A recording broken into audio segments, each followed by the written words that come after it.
So it's Friday once again, and it is the Friday of San Diego Comic-Con. So we thought, what better of a topic to talk about board game-wise than a game that we saw last year at San Diego Comic-Con that we backed on Kickstarter and finally received in a year's time. It's pretty impressive to get the game back quickly without a lot of hiccups. But let's open this up and see if they delivered on their promise. So the game is called Pocket Samurai. It's from Questing Gentlemen.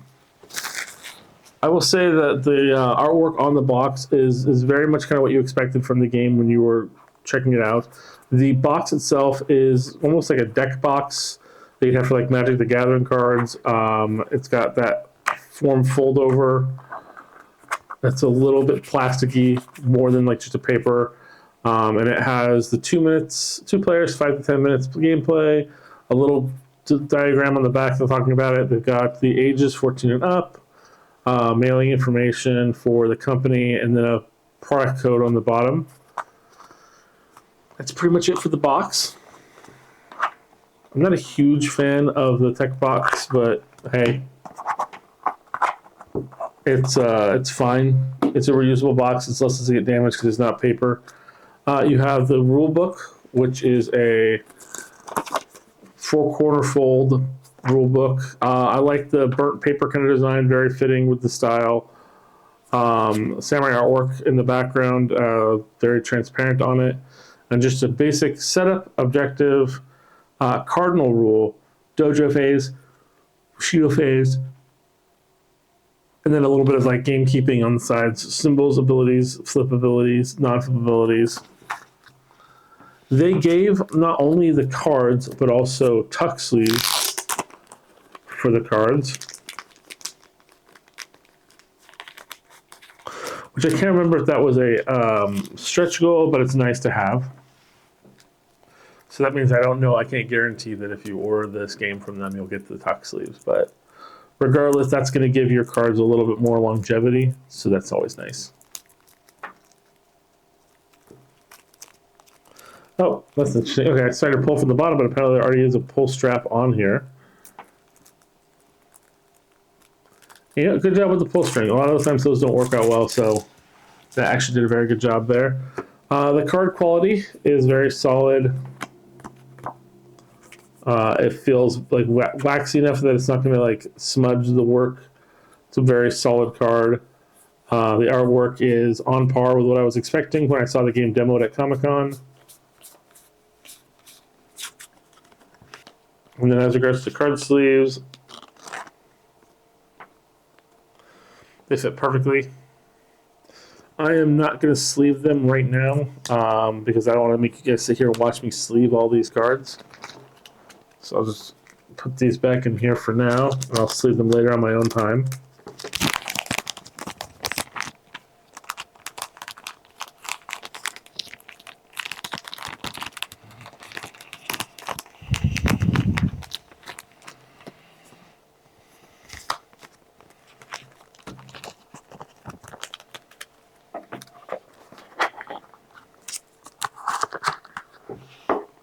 So during the gameplay, you're going to hand 1 strike card to both players, and then take the cards. I don't think it's really that important to shuffle them the first time, at least, because they're all unique.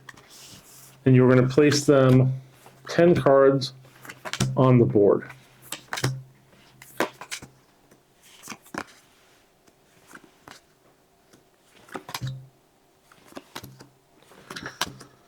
Now the players get to choose cards one at a time.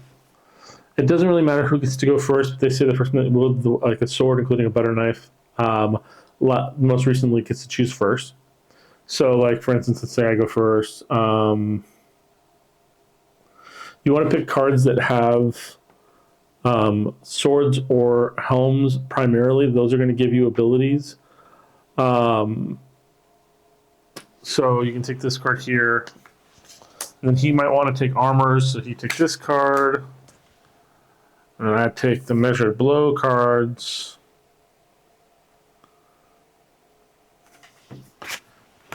That.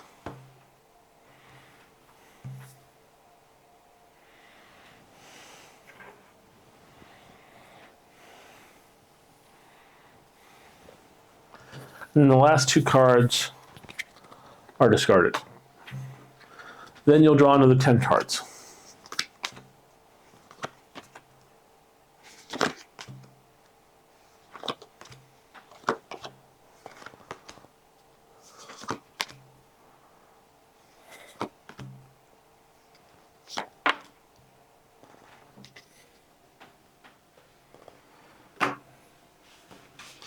Then players will once again pick, but this is going to be opposite, so he gets to pick.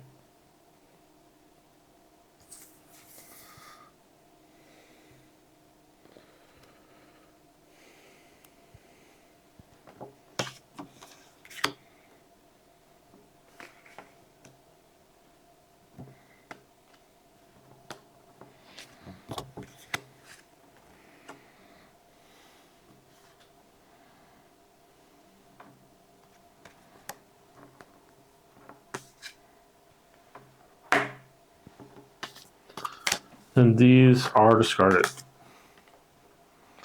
Now these represent each player's hand. The player takes their cards in their hands and then gets to choose a card to play each turn.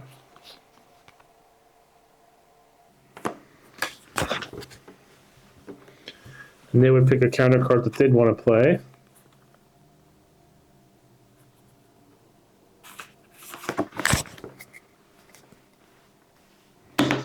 Then once they picked a card, you both flip. So he has a armor and I have a sword. And it says you may play an additional card other than strike from your hand this turn. So I'm playing the 1 sword style. And this is a very specific technique now. So now I have 4 swords and they've got 1 armor. So that should worry them. Now, no one's going to play a strike on the first hand because of the fact that doing so would basically be pointless. Because either they have a sword, and you have no armor, or they have armor and you have no swords, is a likely outcome. Or it's a 1-to-1 and then there's nothing to see that happens. So it's definitely a situation you're going to want to hold back. So they're going to want to probably put down as much armor as possible.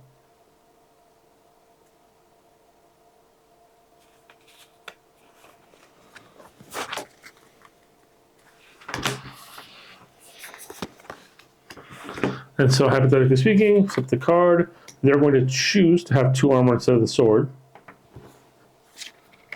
And I choose strike. So even with that, with the 3 armor, my 4 swords goes through their armor, and I win. I have taken out the other team's samurai. Now, traditionally, you can play this as a 1-to-1 kind of hit situation where the 1 hit and you're out of the game, which is really good for fast play, especially if you're trying to play with groups of people. However, if you're playing a game with just a person for some extra time, you can do best out of 3, and then basically reset the whole round each time, which means going through the initial phase for the dojo phase, and then going back to the Bushido phase. That way you build up the pool from your hand, which is kind of nice. But it's a pretty straightforward game. It's pretty fun. Strategy is there. There's a lot of ways to try to play it and to watch the other player as they choose cards. The more you play it, the better you'll get, but it's not a situation in which it's going to be incredibly difficult to understand the concept.